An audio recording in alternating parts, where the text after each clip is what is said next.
ये तो हम सभी जानते हैं कि भारत सरकार ने सुपर फेमस टिकटॉक सहित 59 चाइनीज ऐप बैन कर दिए हैं और बैन करने के पीछे जो रीजन दिया गया है वो है भारत की संप्रभुता, अखंडता और भारत की रक्षा।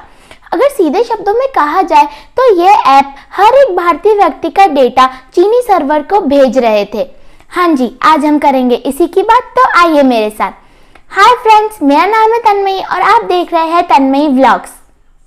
ये ऐप्स चीनी सर्वर्स को डेटा क्यों भेज रहे थे और उसका क्या नुकसान हो सकता था, ये समझने से पहले हमें कुछ और बातें भी समझनी होगी। आइए समझते हैं।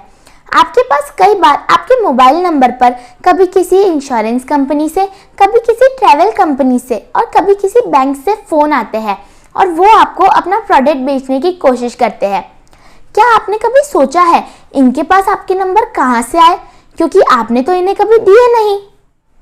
आपने कई बार देखा होगा कि जब आप ज़्यादातर ऐप्स अपने फ़ोन में इंस्टॉल करते हैं तो वो आपसे आपकी बहुत सी परमिशंस मांगते हैं, जैसे कि call permission, location permission, message permission, contact permission, photo permission वगैरह वगैरह।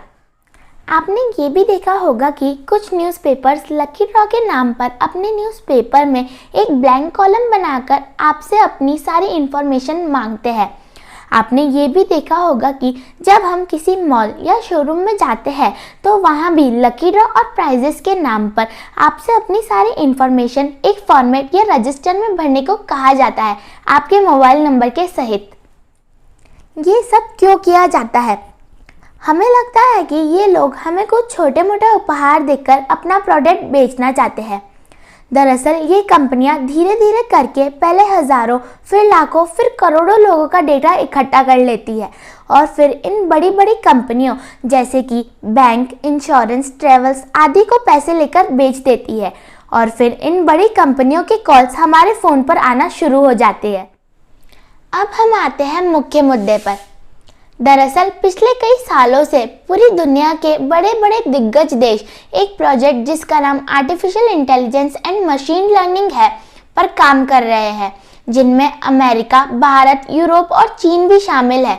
लेकिन इन सब देशों में से सबसे आगे चल रहा है चीन। इस प्रोजेक्ट को पूरा करने के लिए चीन को ज़्यादा से ज़्यादा मात्रा में डेटा की ज़रूरत है ताकि वो आर्टिफिशियल इंटेलिजेंस के क्षेत्र में दुनिया पर राज कर सके। क्योंकि ये चाइनीज़ ऐप्स पूरी दुनिया में फैले हैं और इनकी मात्रा दूसरे देशों के ऐप्स के मुकाबले कहीं ज़्यादा है, इसलिए इनके लिए ये काम दूसरों के मुकाबले ज़्यादा आसान है। यही कारण है कि ये चीनी ऐप्स कुछ वीडियोस बनाने के बदले हर महीने लाखों रुपए क्रिएटर्स को दे देते हैं। टिकटॉक, हेलो, यूसी न्यूज़ और लाइकी मुफ्त में अपनी सेवाएं आम लोगों को दे रहे हैं। दिखने में तो ये सिर्फ डांस, फोटो शेयरिंग, एक्टिंग और एंटरटेनमेंट वाले ऐप दिखते हैं, लेकिन वास्तव में ये ऐप हर यूज़र के फ़ोन से एक एक हरकत को रिकॉर्ड करते हैं। जैसे कि मोबाइल में बातचीत, टाइपिंग, वीडियो और लोकेशन सब कुछ इन ऐप्स के ज़रिए रिकॉर्ड किए जाते हैं और इसी डेटा को चीन के महा project artificial intelligence and machine learning में डाल दिया जाता है ताकि इसे सबसे एडवांस बनाया जा सके। चीनी सरकार ने इसे 2030 तक पूरा करने का लक्ष्य रखा है और अगर ये प्रोजेक्ट चीन ने दूसरों से पहले पूरा कर लिया तो डेटा वॉर में चीन सबसे आगे निकल जाएगा।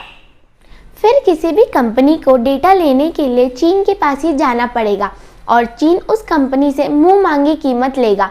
पूरी दुनिया में फैले अपने ऐप्स की मदद से चीन का ये काम बहुत तेज़ी से हो रहा था और बहुत तेज़ी से चीन अपने लक्ष्य की तरफ बढ़ रहा था। बस यही कारण है कि भारत ने इन पर बैन लगा दिया। एक रिपोर्ट के मुताबिक इन सब ऐप्स को मिलाकर भारत में लगभग 80 करोड़ लोग इनके यूज़र्स हैं। बैन लगने से इतनी बड़ी संख्या में चीन जा रहे डेटा का प्रवाह रुक गया और इनके आर्टिफिशियल इंटेलिजेंस प्रोजेक्ट का काम बुरी तरह प्रभावित हो गया। इस प्रोजेक्ट के रुकने से चीनी सरकार जो अरबों डॉलर कमाने का सपना संजोए बैठी थी वो भी खतरे में आ गया। भारत सरकार ने ये बैन लगाकर एक तरह से एक तीर से दो शिकार किए हैं। भारत की संप्रभुता और हितों की रक्षा भी की है और सीमा पर हो रहे तनाव का बदला भी ले लिया है। आशा है आपको ये वीडियो पसंद आएगा। अगर पसंद आए तो नीचे कमेंट्स में जय हिंद लिखें। जय हिंद।